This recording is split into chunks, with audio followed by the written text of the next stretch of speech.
He is what you call a Hall of Famer. This is true. We'll tell you why in a little bit. He is also sports media's finest Swiss Army knife. Not me, but my guest today. It is Brad Weimer.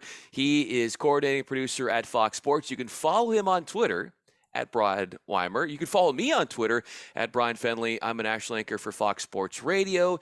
So this is the On to Something podcast. This is where we get to look into Brad's life, learn about his rise in the business, but also learn about what it's like when he puts on the hat to be a dad. And so kind of get that panoramic view of what he is all about.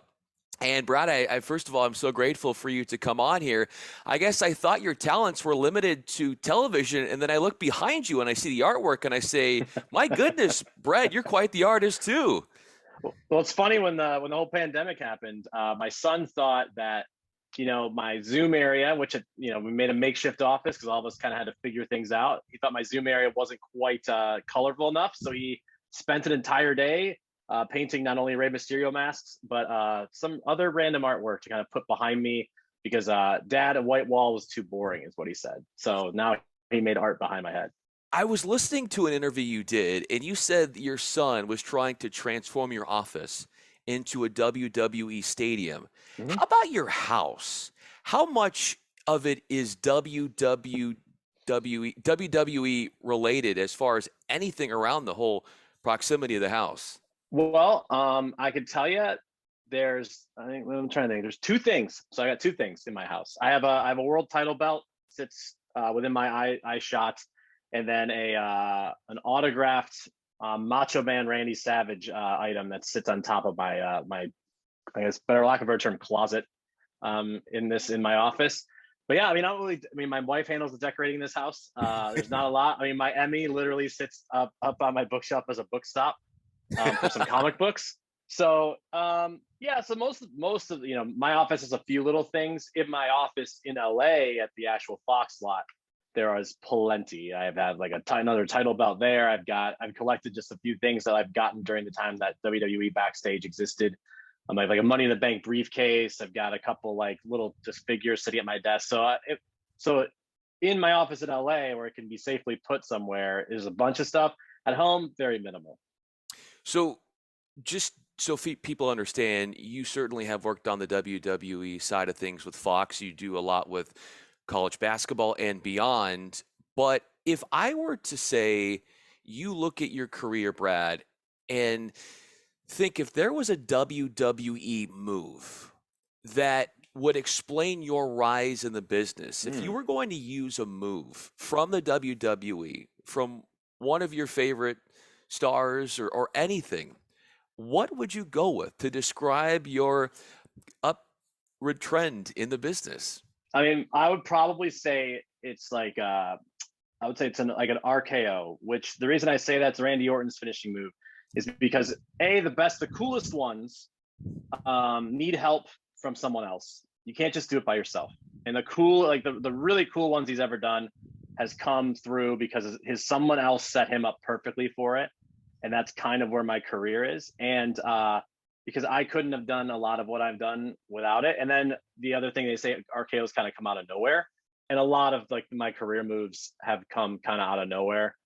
So we're just things kind of just happenstance, and like this thing turned into this and then this turned into that. So that's pretty much how I describe my career. Just kind of a little bit out of nowhere, but also I needed the help to make it great. A lot of people contributed to your success, as you were saying. What are you most skillful at when you look at what you can do? It's a good question. I think like lots of people can do like live event producing, which is what I do primarily. And a lot of people can sit in a chair. A lot of people can put together a rundown for a studio show. A lot of people can booth, the time, figure out the timing and work. But I think my skill is, working with people on the crew, right? Like I want to be a person who, when you see my name, when you get a crew list, you see my name as the producer, I want you to be happy that my name's on there because you were happy to come to work, and I want people to have fun. Like we didn't get into sports broadcasting to have a dour 9 to 5 experience. We got into sports broadcasting because if someone once described to me, like we get to work in the candy store, like this is supposed to be fun. It is serious business. You want to put on the best show possible, but it's also live TV sports. Like things are going to go wrong. You got to have a level head. But and I just want everybody around to kind of enjoy coming into work because I want to enjoy coming into work. So me stressing out then puts stress on everybody else, and it just kind of becomes a festering work environment. So I think my strength is that I try to come in and make it as easy as possible to just put on the best show possible. And at the end of the day, when we all walk out, we've all had some fun. You put out the best show possible with what you and your team is doing in the production truck. But more specifically, Brad, the show that you put on yourself in the production truck during the broadcast, what am I going to see when witnessing you in the act? A lot of jokes. Like I tend to, somebody once when I was doing the Milwaukee Bucks, and I thought this was a great compliment. I think it was in Denver. My A1 said that she likened me to the Mystery Science Theater 3000 of like producers because I talk a lot like during the game. I'm talking about the game. I'm making jokes. I'm kind of just I'm experiencing some fan things through while I'm sitting and watching the broadcast. I'm talking to my director's doing his thing, right? He's cutting the game live. I got a lot of time on my hands, like especially like in a sport like baseball, right? Which is where I came up in the event space. Like there's a lot of time, like, I don't think about replays nearly as, I think about some pitch replays here and there, but there's a lot of time to kind of fill and kind of talk. And I like to talk, like I'll talk to my ADs and I'll make jokes with my BAs. And like, it's part of the keeping a fun environment because like, especially for baseball, for example, you're going to be in there for like 3 to 4 hours. Like you got to keep people up, you got to keep people happy, you got to keep people engaged. And part of what I do is do that because there's a guy to my right who's doing the hard work because directing is like the hard, baseball in particular is a director's sport. So he's handling the tough stuff. I'm just kind of making sure talent's happy. I'm making sure the room's happy. And then when the replay time comes, hopefully I know where to go and I have the right looks and I'll just kind of go from there. And that's when my job kind of starts. But part of, in what you'll see in a show for me is, hopefully a lot of fun and just kind of enjoying what I do. No question. Brad Weimer is with me. He is coordinating producer with Fox Sports. I'm Bryan Fenley with Fox Sports Radio. So, as we mentioned, there's so much versatility that is a part of you and what you're all about. There's really not a sport you can't do. There's really not a live event you can't do. You also do a lot in studio. And so that makes you such an important piece to the fabric of what Fox Sports is all about. As far as you doing a lot of talking and you spending a lot of time in a production truck, how do you feel that the elements that you've honed in on yourself from a producer standpoint, how they seemingly infiltrate your family life? Like you wearing the producer hat, all of a sudden turns into you saying something to your son or at the dinner table. I wish it did more. It doesn't really. I would say I'm not the producer of my family. My wife definitely is. I'm more of a I'm definitely more of like the BA role where I'm just kind of in the back. I try to make things run smoothly as best as possible, but she's definitely running the show. I find myself saying like copy all the time to my wife will send me a text, be like, yeah, copy. And she's like, don't talk to me like you're at work.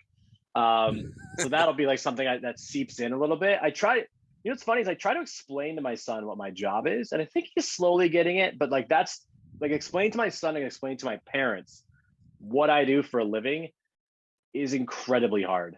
Like my parents, I don't think ever got it until they got to visit me in the truck doing a baseball game in Milwaukee, and they got to actually sit and kind of witness it a little bit, and then they kind of started to get like, oh, this is what he does, because the word producer doesn't really evoke a lot of things. Like people know what a director does and like other stuff like that. But my son's slowly getting there. Like he just knows daddy puts sports on TV. And then if I'm in the back of the house watching wrestling, for example, to keep up on it, he'll say, which of these is your friends, daddy? Because he knows that like dad knows the wrestlers. So that's the extent really. It doesn't really seep in much. I mean, I would love to, be able to like keep some of my like organizational skills to seep into the house stuff, but it doesn't tend to stick. It seems like when I leave work, that part of my brain just shuts off and doesn't turn back on until I'm back in the seat. You stick as far as your importance in this industry. Brad Weimer is with me. I'm Bryan Fenley. When have you used self-talk to get yourself through a hurdle in the industry and the way in which you were able to power through and see to the other end? I've had a couple moments in my career where I kind of just didn't know what was going to happen, and that was tough. Uh, like there's one time where I left the business to move I was taking a risk to move. I was hoping I was going to get back in, but nothing's guaranteed. And I had I still have it in my inbox. I have a rejection letter for an interview with a local CBS sports station in San Francisco. I was applying everywhere. And at that point, I'd already done, I'd been in the local news in Detroit. I worked for ESPN as a production assistant. I just came from Fox Sports North, where I did full pregame shows and postgame shows. And this is talking like local news, like, the 5-minute sportscast. And I couldn't even get in the door for an interview. And at that point, I'm like, all right, like things are going to be okay, but this isn't the end of the road. And I eventually ended up getting a job at what was then Comcast Sportsnet Bay Area. And then I kind of, my career kind of moved on from there. And the other time was like, it was quite frankly, like here, I got hired here in June of 2019 with the goal of putting together a weekly WWE studio show, which we accomplished, me and my team. And I thought we had a really great show. It's called WWE Backstage. It was on FS1. Then COVID hit, and COVID kind of changed everything. So, I got a call at the end of June 2020 saying that, basically COVID budget cuts, and we were part of the one with boxing. I remember if you ever look it up, it's us and PBC. The show was going to be canceled, and that I was staying on to do basically kind of a little bit of everything, back to going to live events with like baseball, and I do baseball, college football, soccer, and college basketball are all the sports I do now at Fox, along with still kind of doing wrestling stuff. But at that point, I had to kind of tell myself, like, when you start seeing, my first game for the network was on Big Fox. When baseball came back during COVID, we had a Brewers Cubs game on Big Fox, and that was the first game out of the gate. We had a triple header, and I had to kind of talk myself into like, okay, like you belong here, kind of thing, right? Like I'd done plenty of baseball games in my life. I knew I could do it, but like it was one of those situations where all of a sudden I've got like a national network. I think the biggest game I'd ever done was an FS1 simulcast of a regional game at that point. And now I'm like the lead off of, MLB on Fox. And right behind me is, Pete Macheska, who produces the World Series. So I'm the one coming out of the chute, and all the all management's there, and everybody's excited to, kind of get some stuff in, during COVID. So I'd be like, okay, like you can do this. This is fine. You know how to do a baseball game. And I think all my kind of worries kind of went away right when, when we got to first pitch, because then it was just muscle memory. I've done like at that point in my career, I probably had produced somewhere in like the high 700s in baseball games. So it just became, okay, I got this. Like, let's just a normal baseball game. And, but the lead up to that was the weirdest like few weeks of my career, because I went from like doing a studio show weekly, even though we were doing it via Zoom, we were still doing it weekly, to that show being canceled, to now I'm doing MLB on Fox. So it was a weird time. So, Brad, you do a lot of baseball, and you talked about being in front and center of some humongous productions. You pitching yourself to Jacob Ullman, what was it like in terms of what he saw out of you that made him say, I got to have Brad on my team? Oh, yeah, I can give you the story, because it's one of the weird, it's very much a weird one.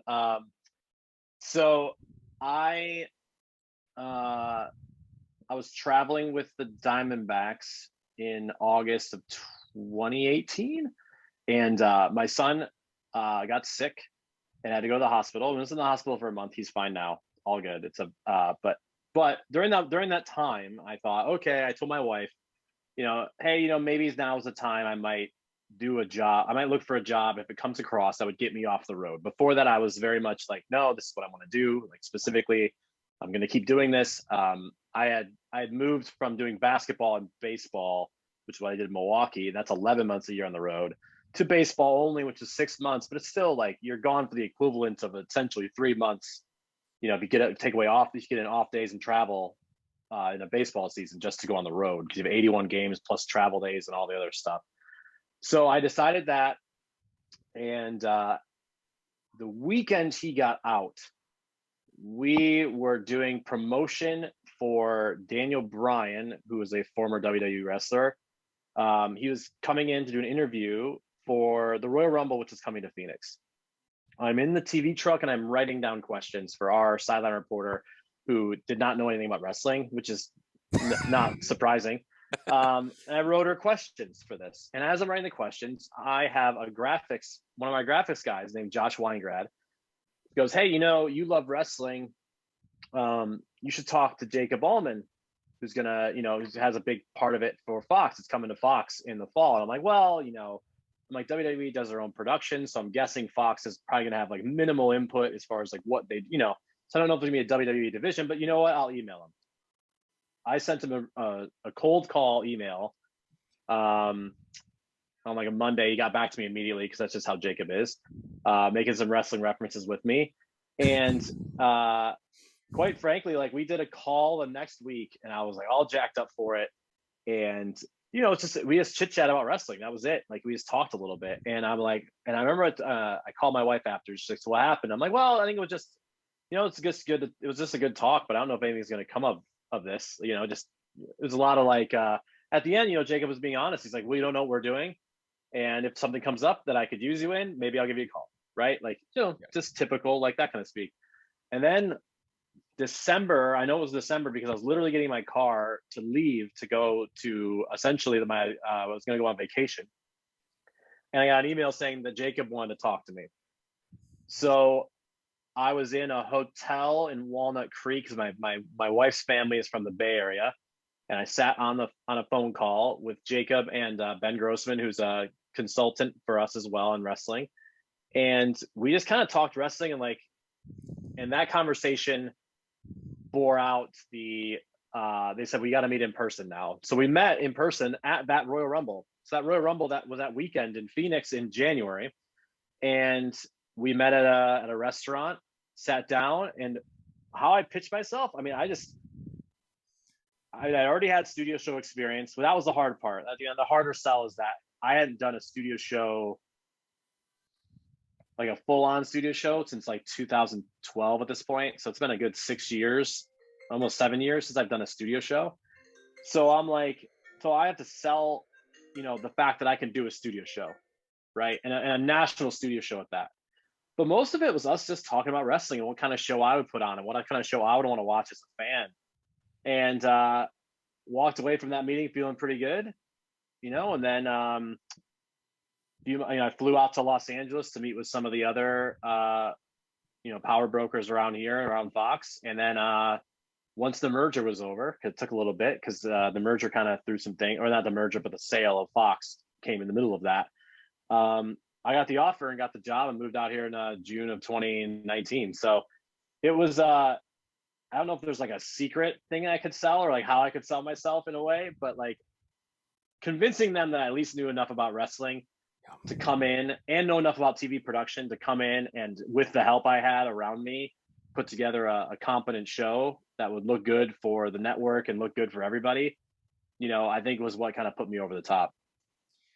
Having a wife who's like a backbone, somebody Mm-hmm. who is there by your side, despite you being on the road, despite you doing all of these things, how has she been there for you in terms of what she's done in ways that maybe people don't see, and how she's elevated you and your career in a way that it wouldn't be in terms of being able to reach a certain level without her guidance, her love, and her support?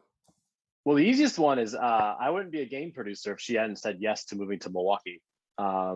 We were dating at the time, but we were pretty serious about it. We were living together, and I got the offer from my old bosses at Fox Sports North to go to Milwaukee to become a pregame producer, but then also start to learn how to do games and do events for them.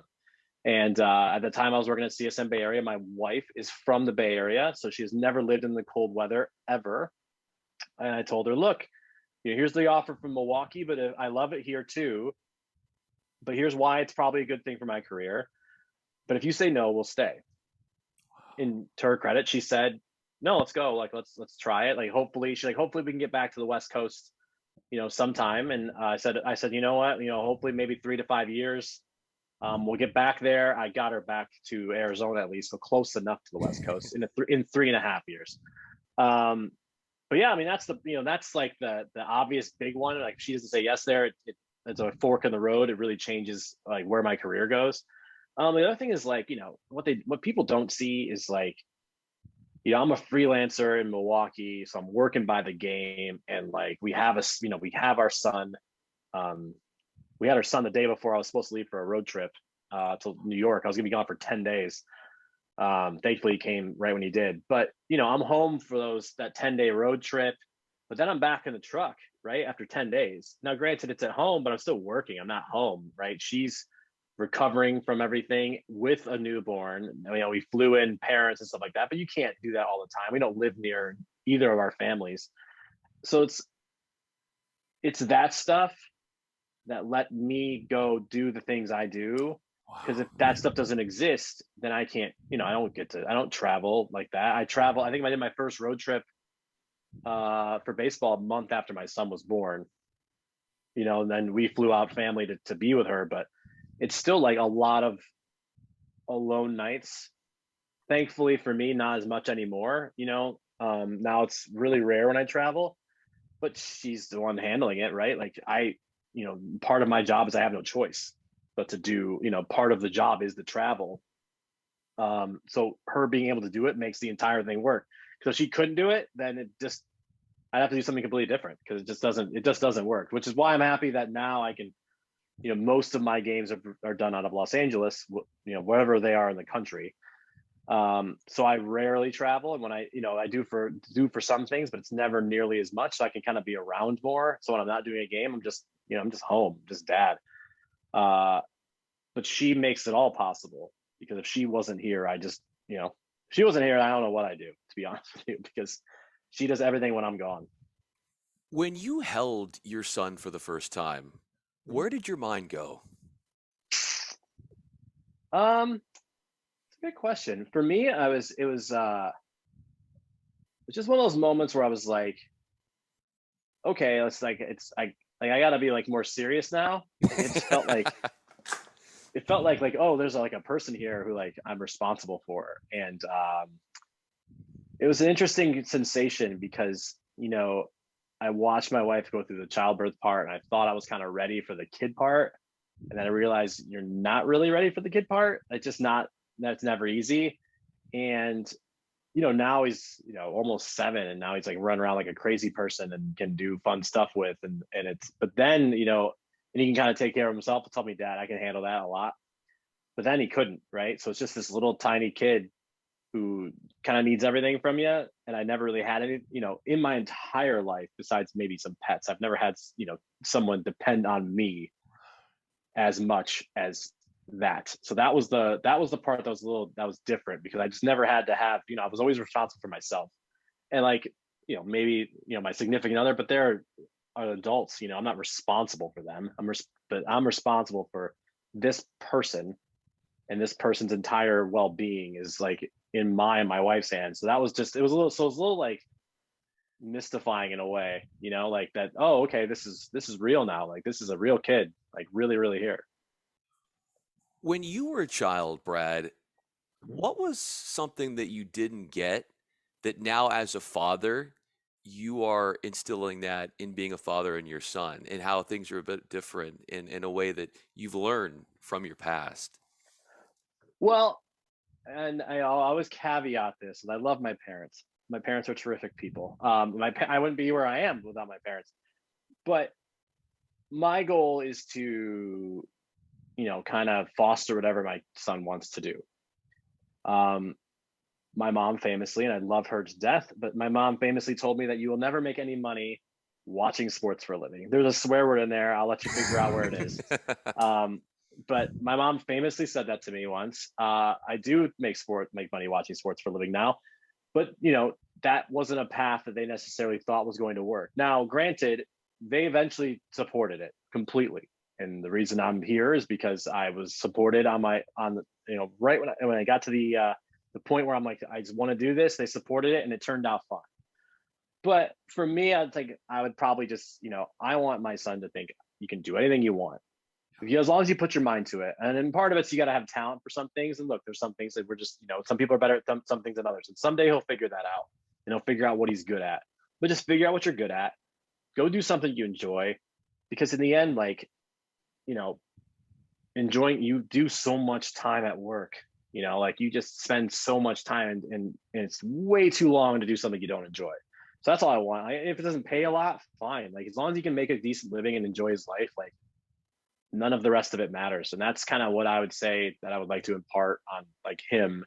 Because when I was growing up, it was a lot of pressure to be, like get good grades all the time and like kind of, strive to be something that like my mom was. My mom's a fantastic businesswoman who emigrated here from Cuba and as an infant and didn't speak English as her first language and just achieved so much. But it just, it wasn't the path for me, right? Despite, progressing well in school and doing all that kind of stuff. So I just wanted, my son to know that, do whatever makes you happy, do and work hard to make that happen. And then the rest of it's whatever, right? Like you can figure the rest out. Brad, when you and with what you said, as much as you love your mom, but when you go back to that moment when she told you as a youngster, this might not be the path for you, when you look at the path now that you have created, how much, even from a subconscious perspective, have you been on this journey all along to prove to your mom that you got this and that you can and that you have? I'll say like I'll be the first person to tell you. And this isn't spite for my mom, but spite's a motivator. Let's not get it twisted, you know. And that's fine, like sometimes you need the chip on your shoulder, right? Like I kept that rejection email. It's still in my inbox. It has been over 10 years. It is I can find it today. Spite, trying to prove people wrong is a great motivator. It's not always the best motivator, but it's a good one. And in the end, like I wanted to just do it. I wanted to do everything I've done in my career for me. But yeah, it kind of feels good, like, right? Like when my mom finally admitted that things were going well for me, it was when I took her on a tour of my offices at CSM Bay Area. My dad's there, my mom's there, we're all walking through, and she's like, okay, she's like, you made it, right? Like you made it to a good job. And I'm like, yeah, this is good. Like, yes, like I can have a good job. Because before then, to be honest, like, they're subsidizing my car and they're helping me out. And it's like one of those things where like, like I'm not free of them in a way, and that's true. And that's the thing, like that's part of why this business is hard, because like there's years of lean work before you become like a person who can like, kind of sustain themselves, especially if you have to live in like expensive markets. And my parents were there, right? Like they were the ones helping me out. Like they were the ones making sure like, okay, yeah, we'll do this. But I think my mom finally wanted to see me walk on my own 2 feet.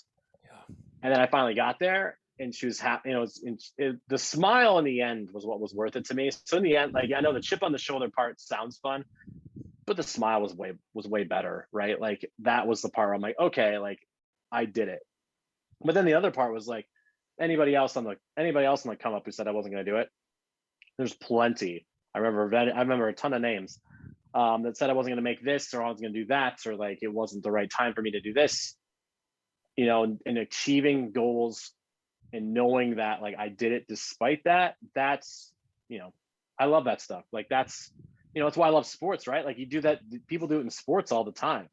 Like you're showing people you're proving people wrong all the time. And there wasn't a lot of people on my way up, but there are a few that I specifically remember that I'm very happy to be sitting here and at least have shown them that the career choice I wanted worked out. And this is exactly, Brad, why I wanted you to be on, because of these stories and the way you've overcome so much and how you believed in yourself, even like when you said early on, things were lean and you had these grand visions. You knew ultimately where you were going to go, but patience certainly had to play a part of it. You had the talent, no question about and it. luck.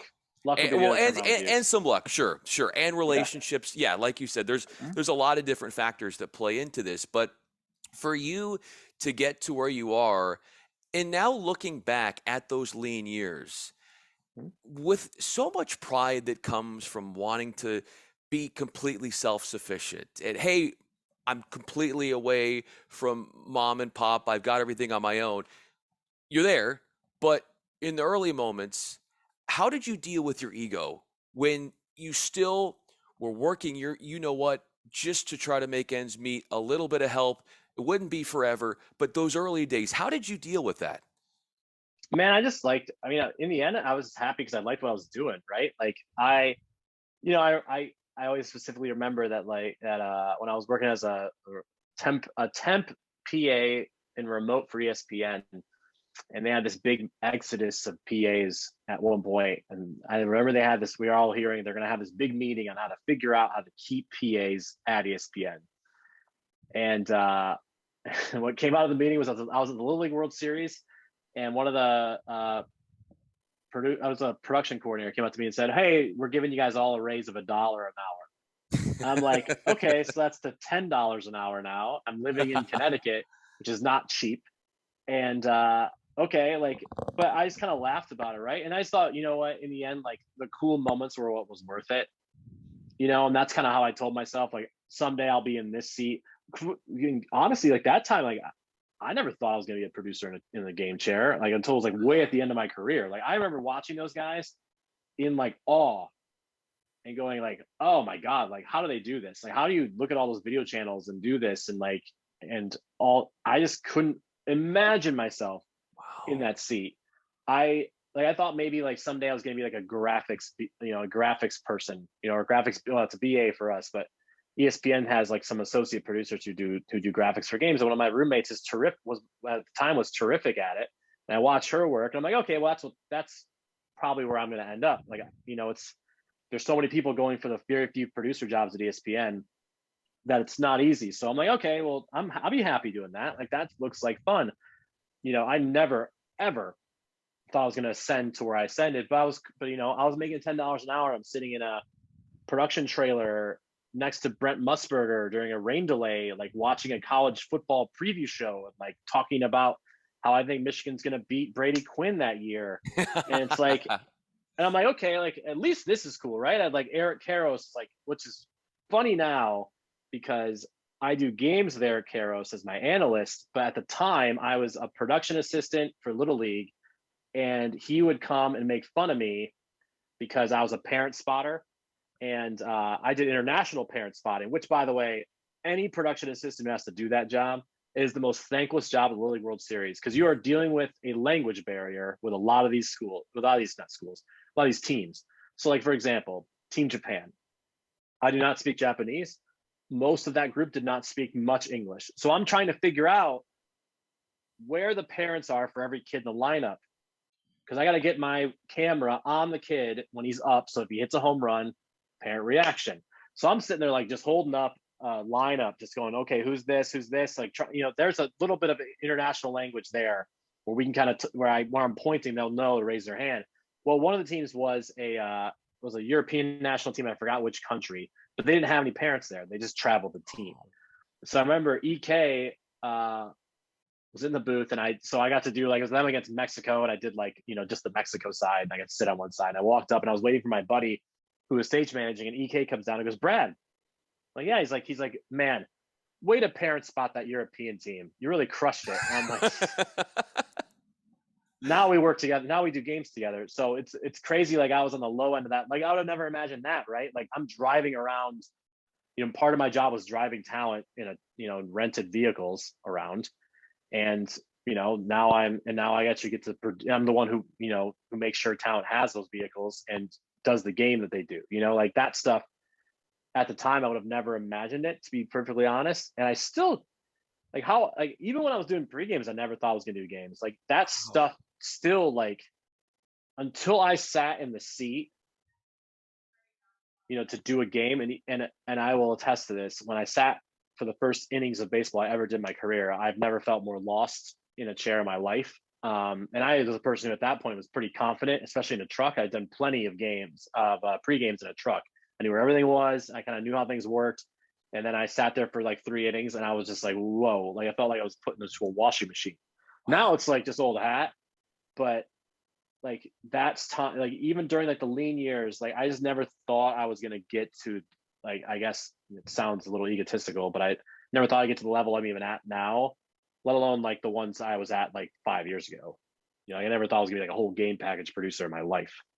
I saw these guys as I looked up to all these guys when I'd see them and meet them and like what they do, and I was just like, man, I don't think I can ever do that. Never do that. So I'm just happy with like the fun times, and that's kind of how I got through those years. I have some really, there's memories I'll never forget in like Detroit when I worked at local news and like well, I was in the local sports office, local news, but that was all great. Like that. Looking back, it's fun, and it wasn't easy from like a financial perspective, but sometimes the road isn't supposed to be easy on those cases, and thankfully I had a great support system around me to kind of help me get to where I wanted to go. I love this. Final question for you. Brad Weimer is with me. I'm Brian Fenley. You brought up Brady Quinn. Mhm. I occasionally on his morning radio show will fill in as the anchor. He, Jonas Knox, and LeVar Arrington. Absolutely love that guy. He's great, so talented, everything he does. Do you have a funny interaction that you've had with him, or you recall something interesting between you and Brady during something Fox related, something football related? I don't yet. I don't. We've met once or twice. My college football package is with Petros Papadakis, Oh, um, yes. and he and Brady are close. So what'll happen is because we're doing our games out of Los Angeles, like the big noon guys, maybe twice a year are doing their stuff out of LA. So they'll be walking around the office, and like Brady will come in and Brady will come in with Petros and like kind of make some jokes with the crew, pretty much. But I have never got to tell him that Brent Musburger tried to bet me $100 that he was going to beat Michigan, and he did not that year. He did not. Definitely did not beat Michigan that year. And I wished I could have taken Brent Musburger's money, but I would have never known where to go to collect that money. Number one, and number two, I was making $10 an hour at ESPN, so I wasn't betting $100 on Michigan. As much as I love them, I was never going to drop that kind of. I was never going to put that kind of money out there when I'm just scratching and clawing my way up. Yes, and since you brought up Petros, Hmm? what is different about him that sort of shows his greatness compared to any other analyst that you've ever worked with in television? Okay, so what makes Petros great is that Petros knows more about West Coast high school, college football than any man on the planet, and knows every player from like every year. And here's the thing: he and I are like pretty close to the same age. I think he's a couple. I think he was in college a couple years before me. I was in college like 2002 was when I was the graduation year. He I think was out just before me. But what I love about him is like I can sit there on a coach call with him and he's like rattling off names from high schools. And I just don't have that kind of like memory for that kind of stuff. He does. And it helps because like I think when I do games with him, like we see the game similarly. He's a running back. I was a former defensive back when I played in high school. Um, but like it's so easy. Like we just flow well. He's hitting me and talk back, and I'm talking to him about different plays, and I know that, and I kind of know what he wants going in. He kind of knows where I'm thinking, and like we can just talk football all the time. And what we both love about college football is the same thing, like the personalities and the craziness of it. Like the pro football is great. I love it, but it's not college football. There's just a lot of weird personalities in college football and just the dumbest stuff that I find fascinating. And Petros and I are two people that can talk about it all the time, whether it's text messages, whether it's making in-game jokes to each other in talkback about the weirdness of college football. Like only in college football, for example, I'll give you. That's where Petros and I talked about it all season. Will a coach, and I will not name the name, show up to a Zoom call in like a work shirt, like and it's got his name on it. And it's like we're blue collar football, and it's like, oh, like come on, it's awesome because of it. It's awesome because it's so dumb, but it's so funny and so great. Like I love it. I love it, and it works, right? Because like the kids see it and they're like, yeah, let's go to work. Like, but you couldn't do that in the NFL. Like you're not showing up at the NFL in like a work shirt, right? Like doing the rah stuff. But that's the best part about college football is like that kind of craziness. And Petros and I are like right on the same wavelength with that kind of stuff. And no wonder, seeing that you guys are on the same wavelength, it shows in those broadcasts. Brad Weimer, at Brad Weimer is where he is on Twitter, coordinating producer at Fox Sports. I mentioned in the intro that he's a Hall of Famer. Yeah, Hall of Famer of your alma mater. I So am. shout out, yes, Yep. recently. So want to make Mhm. sure we include that. I'm Bryan Fenley with Fox Sports Radio, on Twitter at Bryan Fenley. This is the On to Something podcast.